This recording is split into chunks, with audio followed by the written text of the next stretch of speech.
Hello everyone! Today is a perfume video series that I filmed for the second time now. I filmed one last year and I'm going to be telling you about the perfumes that I currently have in my possession, what I wear, when, and what categories do I divide them in.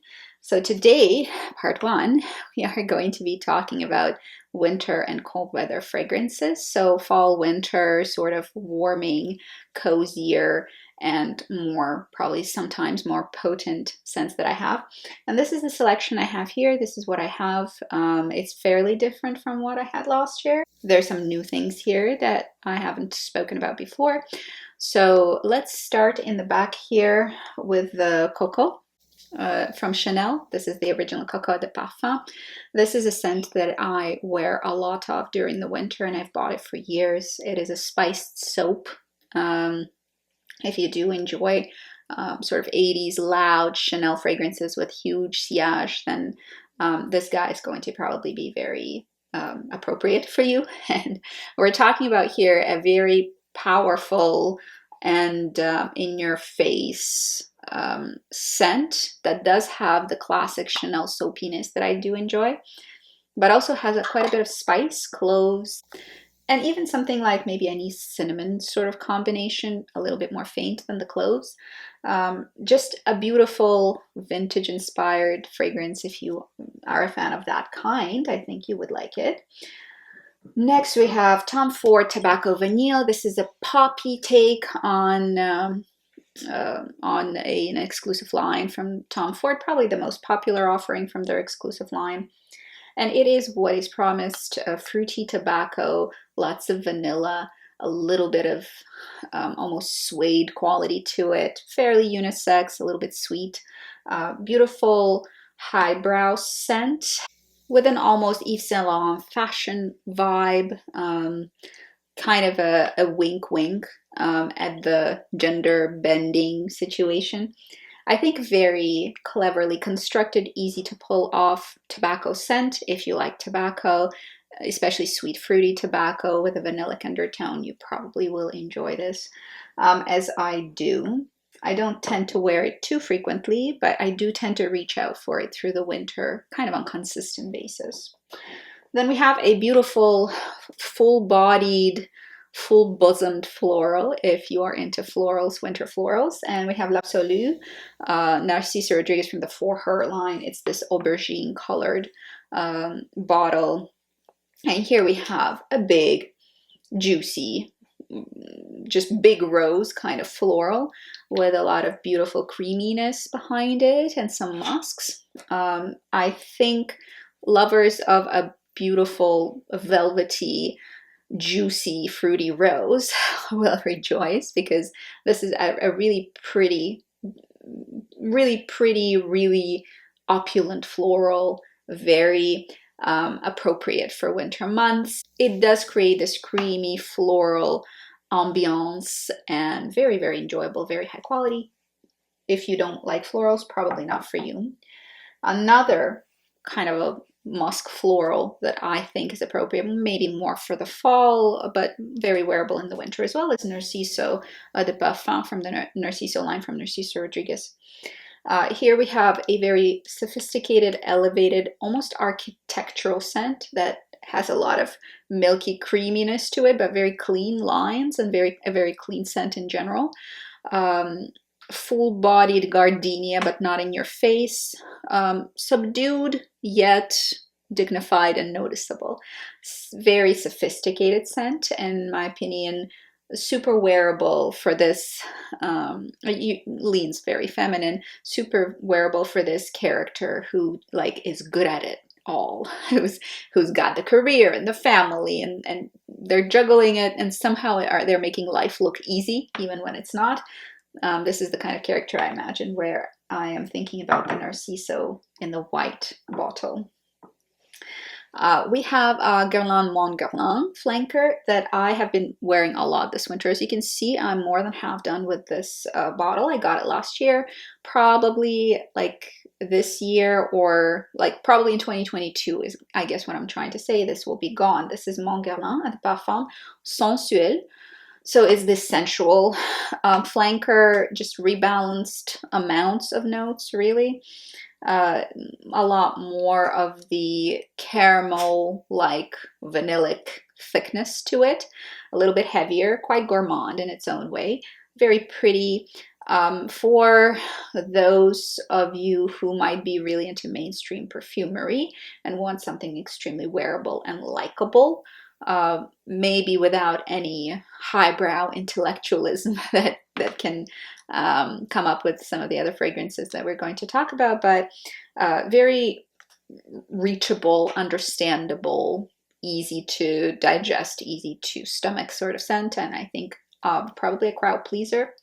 So if you're looking for something that is going to be a great gift, high quality yet and wearable, look no further. For those of you who love gourmands, I think this particular version of Guerlain is going to be the most pleasing one for you. Then we have Musc Ravageur from Frederic Malle, which is a fragrance I wear a lot in winter and I never wear in warm weather, which is a musk with a lot of spices added to it. So it has the spices of mulled wine, but without the wine part. It's kind of a little bit dry. It's very skin scent like. It's intimate and cozy, in my opinion. And I think will work for those of you who do want a highbrow, wink wink, not everybody will be able to wear this sort of fragrance. If you are looking for more exclusivity, well, first of all, the price tag is going to be limiting, unfortunately. But if you're looking for this exclusivity, this a custom scent that is going to very much meld with your own body chemistry, I think Musc Ravageur is one of the ones that is quite transformative, and it's chameleon-like because it will smell very different on different people because of the quality of the musks and the spices. And the musks and the spices are something that is very intimate and interpreted by your skin to a great degree. It doesn't smell the same on everyone. I think beautiful scent, but not so much a crowd pleaser, not as much as some of the other things that we mentioned. If you have a very sophisticated palate, you might really enjoy this guy. Then we have an Hermès offering. This is an Hermès scent from their Eau de Cologne line, and this is Eau de Mandarine Amber Mandarin. This is an ultimate Christmas, New Year's citrus for me. It does have a lot of ambery warmth. So this is an amber that people who don't love amber are probably going to enjoy, just like myself. I'm not actually a big fan of amber, but this particular scent really captured my attention. It's very authentic, very simple, straightforward scent, as most eau de colognes are, and as this line is supposed to be. But here we have very straightforward mandarin amber, which is masterfully blended to the point of this being like very reminiscent of, you know, people who make those orange ornaments. They have slices of dry orange and they make ornaments out of that. This is what I'm thinking about here. Yet there is this warmth and coziness of the winter season. So this is a warm citrus, which isn't something that's very common. Usually citruses are quite cool scents and are made to be refreshing. There's a refreshing quality to the mandarin amber, but it is very much a winter citrus. If you are interested in winter citruses, this is one that I would check out. The longevity on it is 3 to 4 hours. It's not fantastic, but it is an eau de cologne, and there is a certain charm to the wear down. So you might have to reapply this one, but it is very pretty. I am impressed with it, and I will be definitely wearing it a lot this year, right around the holidays. Then we have Histoires de Parfum, 1899, Hemingway. And this guy is a juniper, beautiful juniper, fresh winter green scent, very unisex. If you're interested in something like that, I think this might be something to check out. Mostly because you will find this a very universally pleasing winter green scent. If you do like that refreshing eucalyptus-like quality, I think that you are going to enjoy 1899. It's a very nice offering. For the fall, I do like one of the Lush's solid perfumes, and this is Cardamom Coffee. Again, This is a very straightforward scent. This is basically cardamom coffee. That's what's promised. It's kind of a little bit milky. The cardamom is very cozy, and it does remind you, it exactly reminds you of a nice, nice specialty coffee that you might get in a small coffee shop. So it smells amazing, but this is a cozy fragrance for those of you who don't want to smell like perfume, but you want to smell like something delicious or something that might catch someone's attention, but fleeting and easygoing.